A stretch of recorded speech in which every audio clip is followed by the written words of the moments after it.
Assalamualaikum. Balik lagi sama gue Giant. Gimana kabar kalian semua? Mudah-mudahan selalu diberikan kesehatan dan selalu dilindungi dari wabah virus yang sedang melanda dunia ini. Di video kali ini gue akan membuat konten yang berbeda dari video sebelumnya, dan gue namain segmen ini segmen PHP, pendakian horor paling serem. Bagi kalian yang punya cerita horor, bisa kalian kirim ke alamat email di bawah ini. Jadi di video kali ini gue dapat cerita dari salah seorang narasumber. Dia kirim melalui email, sebut saja namanya Wafi. Jadi Wafi ini muncak ke Gunung Ciremai. Gunung Ciremai ini mempunyai ketinggian 3078 mdpl. Ya, bisa dibilang salah satu gunung tertinggi di Jawa Barat. Gunung ini terletak di Cirebon. Pada waktu itu mereka semua sepakat untuk mengambil pendakian melalui via Patulungan. Dan kejadian apa saja yang terjadi sama Wafi dan teman-temannya sewaktu mendaki ke Gunung Ciremai, tonton video ini sampai habis. Sebelum kita masuk ke cerita, jangan lupa kalian subscribe channel ini agar kalian tidak ketinggalan cerita-cerita horor selanjutnya. November 2014. Waktu itu Wafi dan ketiga temannya sedang berkumpul di salah satu kafe kota Bandung. Dan mereka itu suka nongkrong-nongkrong sambil ngopi-ngopi dan main game. Dan Wafi itu membuka pembicaraan, "Boy, daripada kita main game mulu, mending kita liburan. Ya nih, Muhammad, gimana kalau liburan ke pantai aja? Jangan ke pantai, gak asik. Mending muncak, karena kan kita udah lama gak muncak tuh."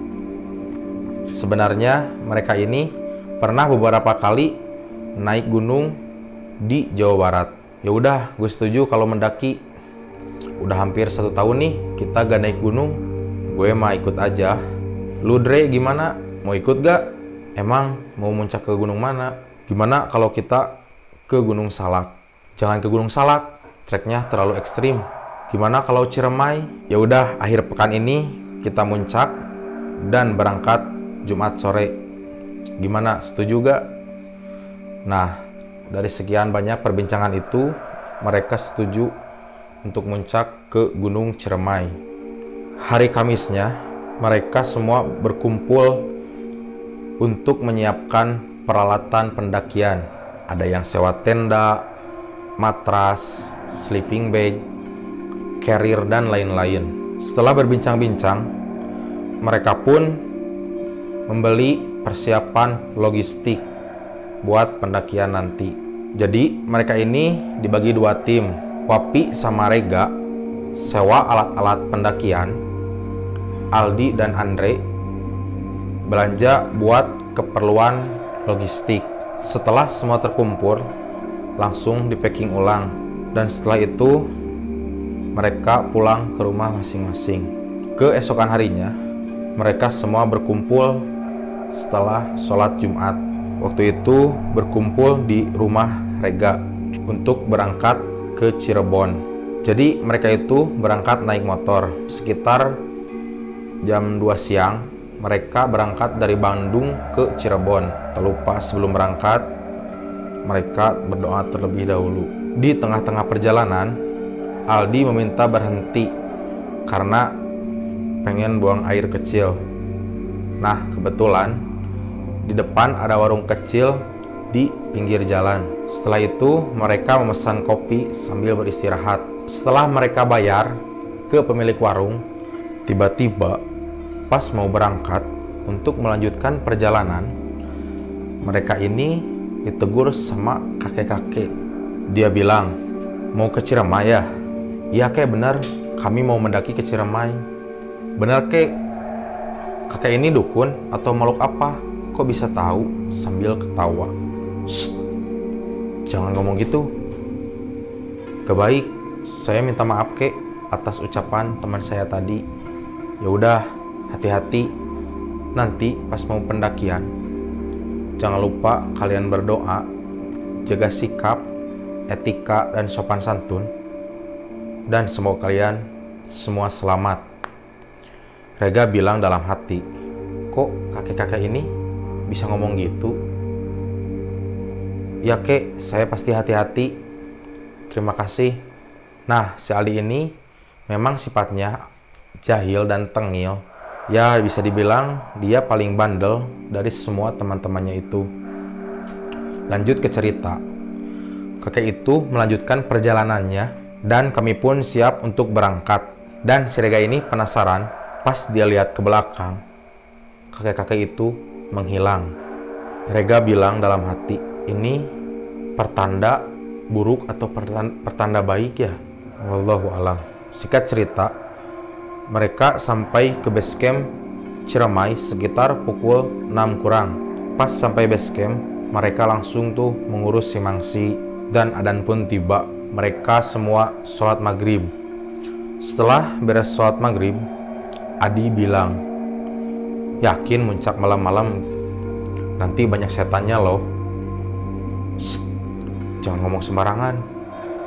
Kita ini sedang berada di alam, jadi harus jaga sikap dan sopan santun.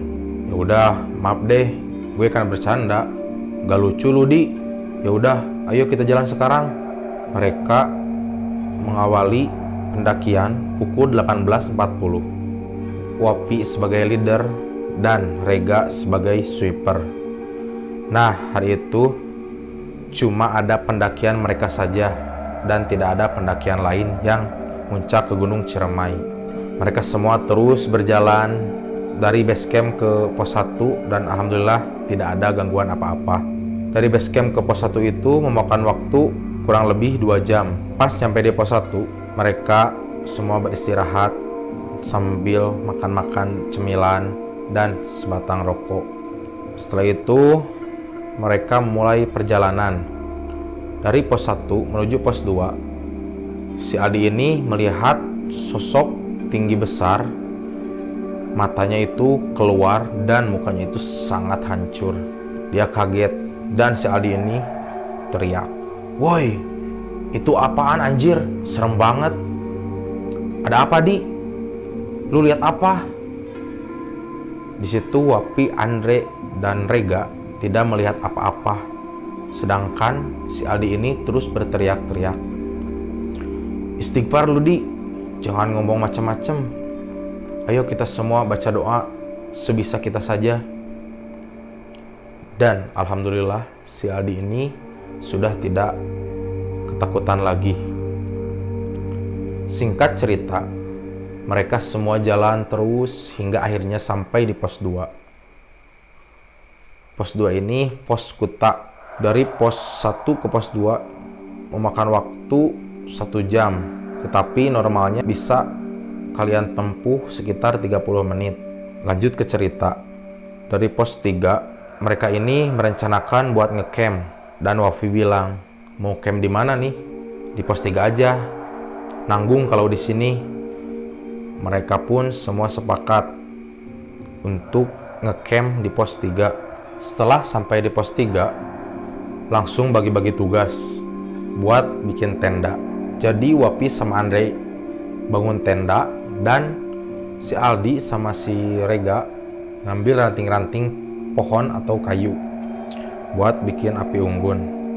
Setelah tenda jadi, Wafi dan Andre mulai masak-masak buat makan malam sambil ngerokok. Dan Andre bilang, "Memang bener ini yang cari ranting, mungkin nyarinya ke base camp," sambil ketawa. Tiba-tiba ada suara ketawa dari belakang tenda. "Woi, suara siapa tuh? Jir, itu Kun-Kun kayaknya. Lucy ngapain malah ketawa?" Tiba-tiba Rega pun datang sambil membawa ranting kayu. Dan si Rega bilang, "Loh, si Aldi belum balik ke sini?" Belum gak? Kan tadi sama lu. Iya, tadi kan sama gue. Terus dia pengen buang air kecil. Jadi pas si Aldi kencing di bawah pohon besar, si Rega ini masih ngambil ranting-ranting kayu. Pas dia nengok, sudah tidak ada di bawah pohon itu. Rega ini positif thinking aja. Mungkin sudah balik ke tenda duluan. Setelah itu, api unggun jadi, makanan sudah siap. Dan si Aldi tidak kunjung kembali ke tenda. Andre bilang, gimana nih? Aldi belum balik juga. Tenang aja, Dre. Ya udah, kita sambil makan aja dulu. Nanti sisain saja buat si Aldi. Nah, Wafi, Andre, dan Rega pun langsung makan sambil nunggu si Aldi balik kembali ke tenda. Setelah selesai makan, tiba-tiba ada angin kencang dan cuaca pun berubah seketika. Mereka semua masuk ke dalam tenda karena saat itu cuaca tiba-tiba semakin dingin. Di situ Wapi bilang, kita semua tidak boleh tidur sebelum Aldi balik ke tenda. Setelah hujan reda, mereka semua keluar dari dalam tenda dan tak lupa ngambil senter. Andre, Wapi, dan Rega berpencar untuk mencari si Aldi ini sekitar 1 jam lebih dan tidak kunjung ditemukan. Mereka memutuskan buat balik ke tenda.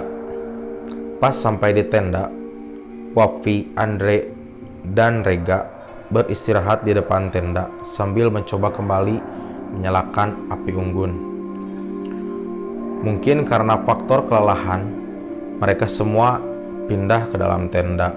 Di dalam tenda, Wafi ini tidak berhenti berdoa supaya Aldi bisa cepat kembali ke tenda. Tiba-tiba dari luar terdengar kayak ada orang lewat. Anehnya, tidak ada perkataan apa yang diucapkan oleh pendaki tersebut. Biasanya, kalau ada orang mendaki, mau orangnya ada di dalam tenda, suka menyapa. Andre bilang, itu siapa? Coba cek keluar. Pas dicek keluar, anehnya tidak ada siapa-siapa dan tidak ada tenda lain di pos 3. Wafi bilang, mungkin itu cuma halusinasi lu aja. Udah, kita berdoa saja, mudah-mudahan Aldi tidak kenapa-napa. Dan pagi pun tiba.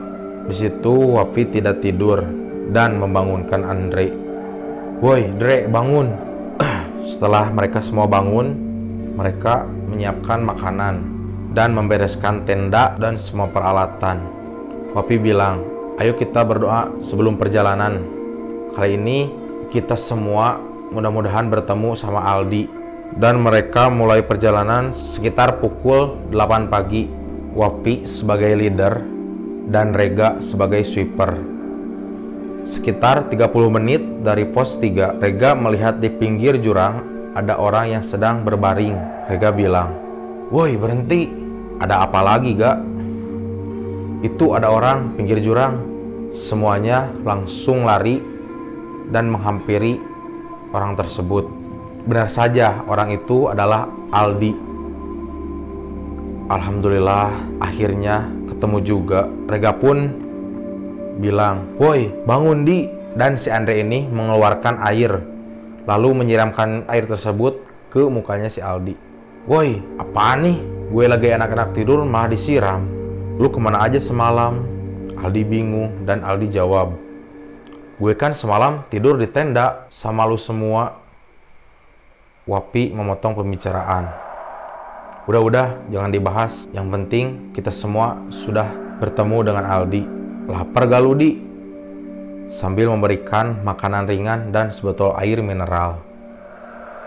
Setelah semua siap, mereka semua berjalan. Wapi sebagai leader dan Rega sebagai sweeper. Singkat cerita, mereka sampai di pos 4 Arban. Dan mereka melanjutkan perjalanan sampailah di pos 5 Tanjakan Asoy. Jadi di Gunung Ciremai ini ada pos yang dinamai dengan Tanjakan Asoy. Karena Tanjakan Asoy ini mempunyai trek yang sangat menanjak dan sangat ekstrim. Tibalah mereka di pos 6 Pasanggerahan. Waktu itu sekitar jam setengah 12 siang. Mereka istirahat, makan-makan, ada juga yang sambil merokok. Hampir 10 menit mereka beristirahat di pos 6 dan melanjutkan perjalanan kembali untuk menempuh ke pos 7. Ketika itu Aldi melihat kakek-kakek tua dan Aldi bilang, "Ada kakek-kakek tuh di depan. Shh, jangan ngaco. Mana mungkin kakek-kakek muncak ke gunung. Serius gue, itu ada di depan. Udah, jalan aja. Itu cuma halusinasi lu doang." Dan memang benar, Andre, Wapi, dan Rega tidak melihat kakek-kakek itu. Perjalanan masih cukup ekstrim dan menanjak, tapi alhamdulillah masih bisa dilewati dengan selamat. Singkat cerita, mereka semua sampai di pos 7, pos Sanghyang Ropoh. Di pos ini ada 2 percabangan jalan, yakni percabangan antara jalur Apui dan persimpangan ini dinamakan dengan persimpangan Apui. Lanjut ke cerita. Setelah sampai di pos Sanghyang Ropoh, Aldi, Wapi, dan Andre serta Rega beristirahat sambil minum-minum. Mereka pun melanjutkan perjalanan ke pos terakhir, yaitu pos Gua Walet. Di perjalanan menuju pos 8, mereka disajikan dengan bunga yang sangat indah, yaitu bunga Edelweiss. Adi bilang, "Lu duluan aja." Rega pun jawab, "Ayo kita bareng-bareng aja, gue juga capek sama." Si Aldi ini mencoba memetik bunga Edelweiss ini dan lalu ia masukkan ke dalam tas karirnya sambil dibungkus dengan plastik hitam. Lalu si Aldi ini teriak, "Woi, tungguin apa?" Tiba-tiba langit berubah menjadi mendung seketika. Mereka semua mempercepat perjalanan dan akhirnya sampai di pos Gua Walet. Mereka langsung mendirikan tenda.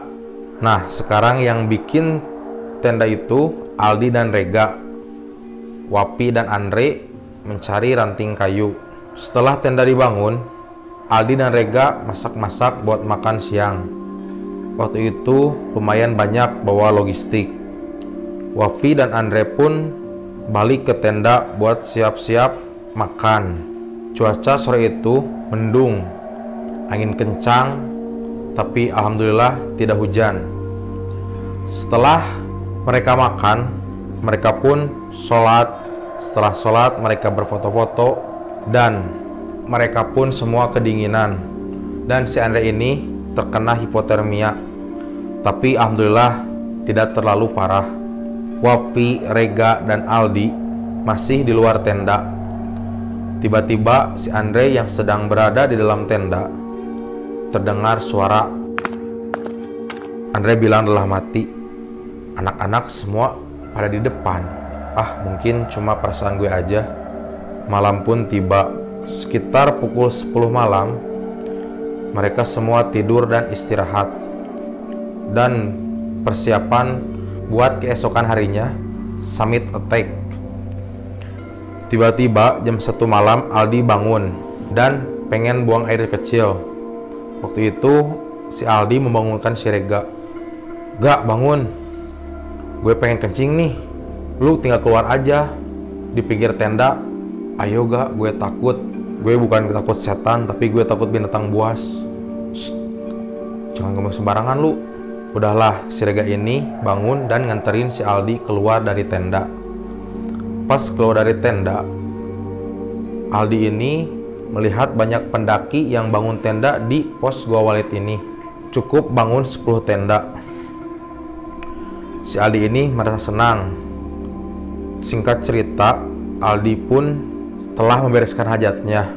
Pas masuk tenda, Aldi ngomong, ternyata di luar banyak tenda-tenda pendaki lain. Rega di situ kebingungan karena si Rega ini tidak melihat ada tenda di pos Gua Walet kecuali tenda mereka. Lalu si Rega jawab, "Ya udah, tidur. Jangan banyak ngomong." Dan Rega di situ tidak bisa tidur. Si Rega ini masih penasaran apa yang dikatakan si Aldi. Lalu ia bilang dalam hati, "Apa benar di luar banyak tenda?" Nah, si Rega ini mencoba mengecek keluar tenda. Dan benar saja, di pos gua Walid ini tidak ada tenda lain kecuali tenda mereka. Si Rega pun masuk kembali ke dalam tenda. Mungkin itu cuma halusinasi si Aldi doang. Mereka pun bangun sekitar jam 4 pagi untuk summit attack ke puncak Gunung Ciremai. Mereka semua sepakat berangkat jam setengah 5 pagi. Sebelum berangkat, mereka semua berdoa terlebih dahulu. Di tengah-tengah perjalanan, lagi-lagi si Aldi ini bilang, "Tenda sebelah udah summit belum ya?" Di situ semua pada kebingungan. Andre bilang, "Tenda yang mana, Di? Kan di pos ini cuma ada tenda kita doang." "Idih, lu malah nyolot. Lu gak lihat emang? Kan di depan kita banyak tenda-tenda lain." Rega memotong pembicaraan. "Udah, ayo jalan. Jangan banyak omong." Singkat cerita, mereka semua sampai di puncak Gunung Ciremai. Di situ mereka semua sujud syukur dan merasa bahagia di puncak Ciremai. Nah, dari pos gua Walid menuju puncak itu memakan waktu 30 sampai 40 menit. Di sana mereka berfoto-foto. Di situ terlihat keindahan kota Majalengka, Cirebon, Laut Jawa, dan Gunung Slamet. Mereka di puncak sekitar 2 jam. Lalu memutuskan untuk turun. Lagi-lagi Aldi ini bertanya, "Kemana mereka ya? Kok gak ada muncak? Semalam kan ada beberapa tenda." Wafi, Andre, dan Rega menghiraukan omongan dari si Aldi ini. Dan tibalah mereka di pos 8, pos gua Walid. Aldi bilang dalam hati, "Kok di sini tenda cuma ada 1? Tadi sebelum ke puncak masih ada tuh tenda-tenda di depan tenda kami." Setelah itu mereka masak-masak buat makan siang. Dan mereka memutuskan untuk turun dari gua Walid jam 10 pagi. Setelah semua beres-beres, tak lupa semua berdoa dulu. Singkat cerita, dari pos gua Walid sampai pos Pasanggerahan tidak ada kendala apa-apa. Saat itu mereka istirahat 10 sampai 15 menit di pos Pasanggerahan. Mungkin karena kelelahan sampai-sampai mereka ketiduran. Wapi bangun. "Woi, bangun. Ini udah sore." Waktu itu jam 3 sore. Saking lamanya mereka tertidur. Ya, mungkin bisa karena kecapean. Rega bilang, "Astagfirullah, kok bisa ya kita ketiduran? Untung kita gak dimakan hewan buas." "Shh, udah, jangan banyak omong. Ayo lanjutin perjalanan." Langit pun mulai agak mendung. Mereka berjalan sampai tiba di pos Arban. Di situ mereka langsung melanjutkan perjalanan kembali tanpa beristirahat. Mungkin mereka karena mengejar waktu untuk cepat-cepat sampai ke base camp. Waktu itu menunjukkan pukul 5:30 sore. Tiba-tiba di tengah-tengah perjalanan, mereka semua diherankan dengan adanya jalan yang bercabang. Wapi bilang, "Loh, jalannya kok bercabang? Perasaan kemarin naik gak ada jalan bercabang." Anda jawab, "Gimana kalau ambil jalan ke kanan aja? Bismillah aja lah. Kita berdoa sama Allah Subhanahu wa Ta'ala." "Ya udah, jalan aja. Paling kalau salah jalan kita kesasar." "Hus, jangan ngomong gitu, gak baik." Nah, jadi mereka memutuskan untuk mengambil jalan ke jalur kanan. Terus jalan. Anehnya kok masih di situ-situ saja. Pas Rega lihat jam, masih menunjukkan pukul 17.40. Dia bingung. Di situ Rega bilang, "Saya minta jujur ke kalian. Apakah kalian tidak melakukan hal-hal yang aneh di gunung ini?" Wafi, Andre, dan Aldi menjawab, "Enggak lah, ngapain gue macam-macam." Tiba-tiba ada suara, "Sebagai tamu, kalian harus bisa menjaga adab. Semua shock mendengar suara itu. Di situ Rega langsung emosi dan dia bilang, udah gak beres nih. Wapi jawab, kalau memang dari kita gak ada yang macam-macam, kenapa pendakian ini ada yang aneh dan janggal? Andre jawab, daripada kita saling menyalahkan, ayo kita semua berdoa biar kita diberi keselamatan. Selesai berdoa, mereka pun mencoba kembali untuk melanjutkan perjalanan. Dan alhamdulillah mereka jalan lancar, tidak diputar-putarkan lagi.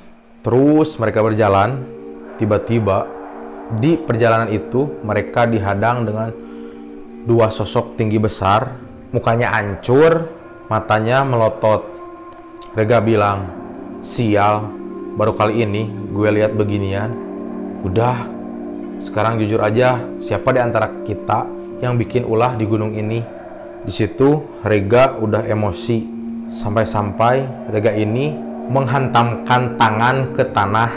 Andre bilang, udah gak, sabar, kita semua hadapi sama-sama. Di situ mereka semua baca doa. Ketika Andre, Wapi, dan Rega sedang membaca doa, si Aldi ini melemparkan plastik hitam ke semak-semak di pinggir pohon. Apaan tuh? Coba-coba cek, kata si Wapi. Pas Rega cek, kagetlah di situ. Yang Rega temukan itu plastik hitam dan di dalamnya itu bunga edelweiss.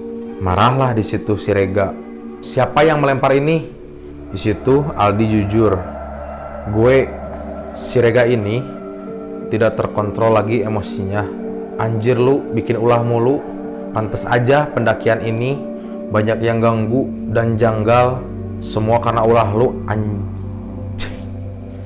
Di situ Rega emosi dan hampir menonjok mukanya si Aldi.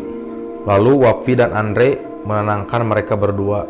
Wapi bilang, udah lu jangan emosi, istighfar, kita semua ini bersahabat. Di sini Aldi nangis sejadi-jadinya dan meminta maaf ke semua temannya dan ke semua penghuni di Gunung Ciremai ini. Si Aldi ini sudah melanggar sopan santun dan etika ketika sedang berada di gunung. Singkat cerita, mereka tiba di base camp setengah 11 malam. Dan alhamdulillah sejak itu tidak ada gangguan apapun. Di situ mereka semua bersih-bersih dan siap pulang ke Bandung. Setelah mereka pulang, mereka berhenti di pinggir jalan sambil cari warung yang masih buka. Mereka santai-santai ngobrol dan ngopi di warung tersebut. Kalian masih ingat kan? Pas di camp pertama di pos 3, Aldi bilang ke Rega mau buang air kecil. Kan pas si Rega nengok itu, si Aldi udah gak ada di bawah pohon tersebut. Jadi si Aldi ini kencing di pohon besar, tidak permisi dulu. Tiba-tiba Aldi selesai buang air kecil. Kagetlah si Aldi dan ia dengar suara, kamu tidak ada sopan santunnya. Nah, si Aldi ini langsung lari sekencang-kencangnya. Lumayan udah cukup jauh dari pohon tersebut. Aldi ini melihat cewek cantik. Lalu si Aldi ini dibawa ke rumah cewek tersebut. Mungkin si Aldi ini diajak ke rumah cewek itu. Lalu dia disambut dengan baik dan dikasih makan. Aldi mulai merasa aneh dan ia bilang dalam hati, kok di tengah hutan gini ada rumah-rumah warga? Di sini si Aldi pun merasa heran dan terus bertanya-tanya dalam hatinya. Pas dia keluar dari rumah tersebut, kaget bukan main. Pas lihat ke belakang, hutan semua dan rumah warga itu hilang. Aldi langsung lari jauh dari lokasi tersebut. Dan si Aldi ini melihat satu tenda. Nah, jadi si Aldi ini langsung masuk ke tenda itu, lalu ia tidur. Itulah cerita 4 sahabat pendaki. Gimana tuh cerita pendakian horor ke Gunung Ciremai? Tulis di kolom komentar. Bagi kalian yang punya cerita horor ataupun cerita pendakian horor, bisa kalian kirim ke alamat email di bawah ini. Bagi kalian yang suka dengan video ini, jangan lupa kalian like dan subscribe channel ini. Gue Giant, sampai ketemu di cerita PHP selanjutnya.